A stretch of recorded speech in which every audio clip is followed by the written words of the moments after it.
Hello friends, ओम श्री गणेशाय नमः। जय माता दी। आप सभी का स्वागत है आपके अपने यूट्यूब चैनल पर। आप सभी को नवरात्रि की हार्दिक शुभकामनाएं। आज हम नवरात्रि के 5वें दिन पर दुर्गा सप्तशती पाठ के 8वें अध्याय को प्रस्तुत कर रहे हैं।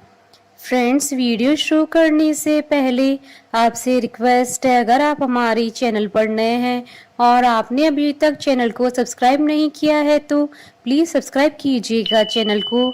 साथ ही प्रेस कीजिएगा बेल आइकन को, जिससे नए वीडियो से रिलेटेड नोटिफिकेशन आपको तुरंत प्राप्त हो सके। और वीडियो पसंद आने पर वीडियो को लाइक और शेयर जरूर कीजिएगा, ताकि सभी भक्तों को इस वीडियो का लाभ प्राप्त हो सके। और कमेंट बॉक्स में जय माता दी जरूर लिखिएगा। या देवी सर्वभूतेषु शक्ति रूपेण संस्था नमस्तस्यै नमस्तस्यै नमस्तस्यै नमो नमः। 8वां अध्याय प्रारंभ। रक्त बीज का वध। महर्षि मेधा ने कहा, चंड और मुंड नामक असुरों के मारे जाने से और बहुत सी सेना के नष्ट हो जाने से असुरों के राजा प्रतापी शुंभ ने क्रोध युक्त होकर अपनी संपूर्ण सेना को युद्ध के लिए तैयार होने की आज्ञा दी। उसने कहा, अब उदयुद्ध नामक 86 असुर सेनापति सेनाओं के साथ युद्ध के लिए जाएं, और कंबू नामक 84 सेनापति भी युद्ध के लिए जाएं, और कोटि वीर्य नामक 50 सेनापति और धौम्रकुल नाम के 100 सेनापति प्रस्थान करें। कालक, दोहद्र, मौर्य और काल के ये दैत्य भी मेरी आज्ञा से सचकर युद्ध के लिए कूच करे।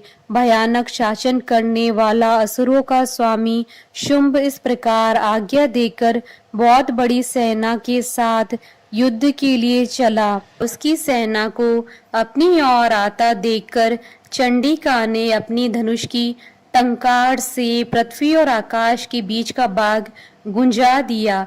हे राजन, इसके पश्चात देवी के सिंह ने दहाड़ना आरंभ कर दिया, और अंबिका के घंटे के शब्दों ने उस ध्वनि को और भी बढ़ा दिया। धनुष की टंकार, शेर की दहाड़ और घंटे के शब्द से पृथ्वी और आकाश के बीच का भाग गूंज उठा, और इसके साथ ही देवी ने अपने मुख को और भी भयानक बना लिया। ऐसे भयंकर शब्द को सुनकर राक्षसी सेना ने देवी तथा सिंह को चारों ओर से घेर लिया।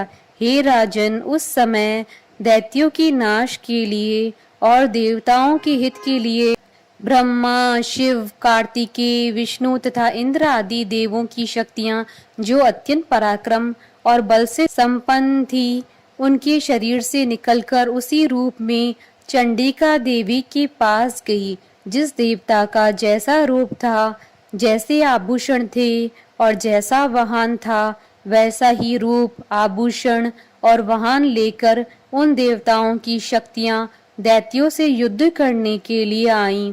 हंस युक्त विमान में बैठकर और रुद्राक्ष की माला तथा कमंडल धारण करके ब्रह्मा जी की शक्ति आई।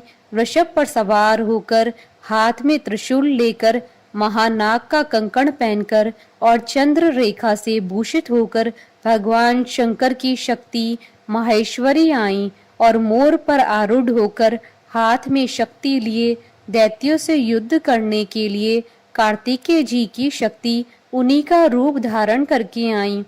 भगवान विष्णु जी की शक्ति गरुड़ पर सवार होकर शंख, चक्र, श्रांग, गदा, धनुष तथा खड़ग हाथ में लिए हुए आई। श्री हरि की शक्ति वराही वराह का शरीर धारण करके आई, और नरसिंह के समान शरीर धारण करके उनकी शक्ति नारसिंही भी आई। उनकी गर्दन के झटकों से आकाश के तारे टूट पड़ते थे, और इसी प्रकार देवराज इंद्र की शक्ति ऐन्द्री भी ऐरावत के ऊपर सवार होकर आई।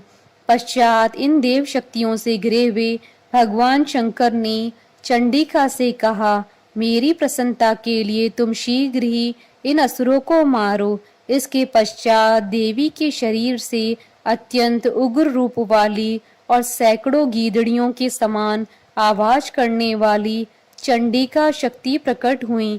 उस अपराजिता देवी ने धूमिल जटा वाले भगवान श्री शंकर जी से कहा, हे प्रभु, आप मेरी ओर से दूत बनकर शुंभ और निशुंभ के पास जाइए और उन अत्यंत गर्वीले दैत्यों से कहिए तथा उनके अतिरिक्त और भी जो दैत्य वहां युद्ध के लिए उपस्थित हों उनसे भी कहिए, जो तुम्हें अपने जीवित रहने की इच्छा हो तो त्रिलोकी का राज्य इंद्र को दे दो। देवताओं को उनका यज्ञ भाग मिलना आरंभ हो जाए और तुम पाताल को लौट जाओ, किंतु यदि बल के गर्व से तुम्हारी लड़ने की इच्छा हो तो फिर आ जाओ। तुम्हारे मांस से मेरी योगिनियां तृप्त होंगी, क्योंकि उस देवी ने भगवान शंकर को दूत के कार्य में नियुक्त किया था, इसलिए वह संसार में शिवदूती के नाम से विख्यात हुई। भगवान शंकर से देवी का संदेश पाकर उन दैत्यों के क्रोध का कोई आर पार न रहा और वह जिस स्थान पर देवी विराजमान थी वहां पहुंचे और जाने के साथ ही उस पर बाणों और शक्तियों की वर्षा करने लगे।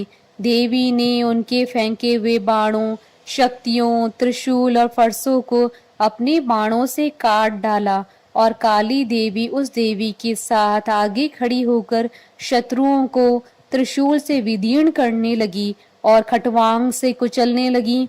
ब्राह्मणी जिस तरफ दौड़ती थी उसी तरफ अपने कमंडल का जल छिड़ककर दैत्यों की वीर्य व बल को नष्ट कर देती थीं और इसी प्रकार माहेश्वरी त्रिशूल से, वैष्णवी चक्र और अत्यंत कोप वाली कौमारी शक्ति द्वारा असुरों को मार रही थीं और ऐन्द्री के बाजू के प्रहार से सैकड़ों दैत्य रक्त की नदियां बहाते हुए पृथ्वी पर सो गए।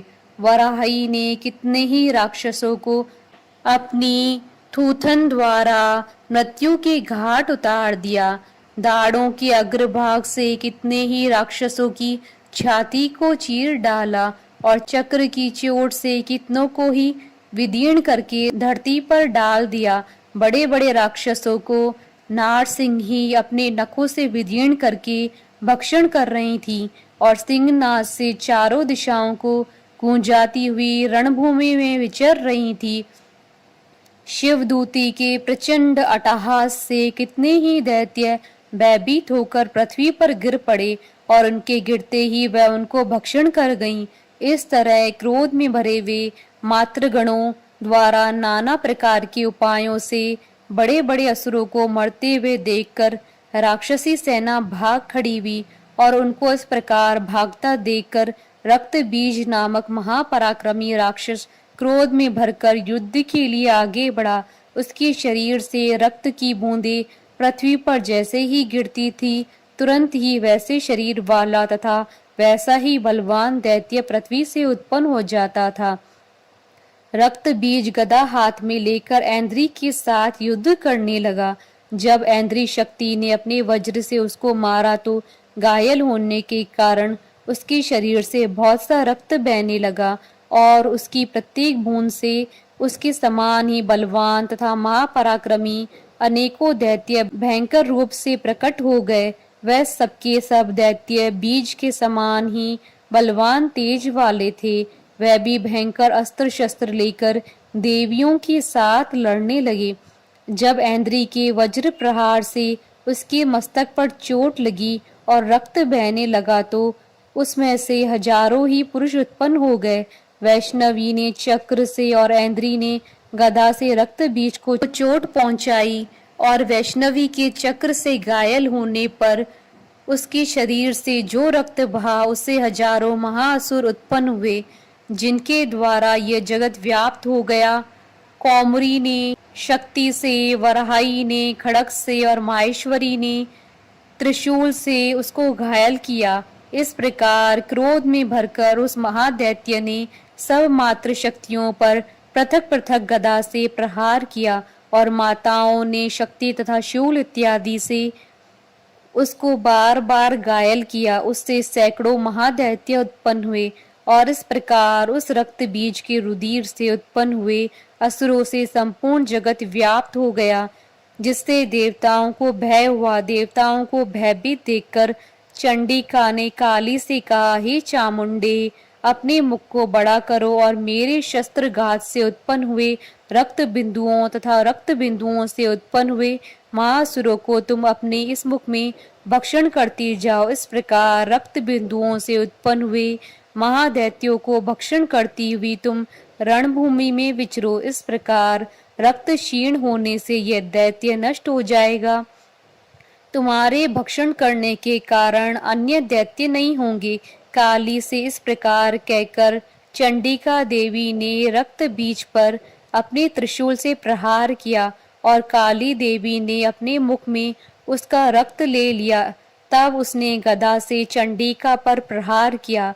प्रहार से चंडिका को तनिक भी कष्ट न हुआ, किंतु रक्त बीज के शरीर से बहुत सा रक्त बहने लगा। लेकिन उसके गिरने के साथ ही काली ने उसको अपने मुख में ले लिया। काली के मुख में उस रक्त से जो असुर उत्पन्न हुए उनको उसने भक्षण कर लिया और रक्त को पीती हुई तदंतर देवी ने रक्त बीज को, जिसका की खून काली ने पिया था, चंडिका ने उस दैत्य को वज्र, बाण, खड़ग तथा दृष्टि इत्यादि से मार डाला। हे राजन, अनेक प्रकार की शस्त्रों से मारा हुआ और खून से वंचित वह महादैत्य रक्त बीज पृथ्वी पर गिर पड़ा। हे राजन, उसके गिरने से देवता अत्यंत प्रसन्न हुए और माताएं उन असुरों का रक्त पीने के पश्चात उद्यत होकर नृत्य करने लगी। इति श्री दुर्गा सप्तशती पाठ का 8वां अध्याय संपूर्ण हुआ। जयकारा माँ माईदा बोले सच्चे दरबार की जय। हमारे साथ इस वीडियो में अंत तक बने रहने के लिए आपका धन्यवाद। ओम श्री गणेशाय नमः। जय माता दी।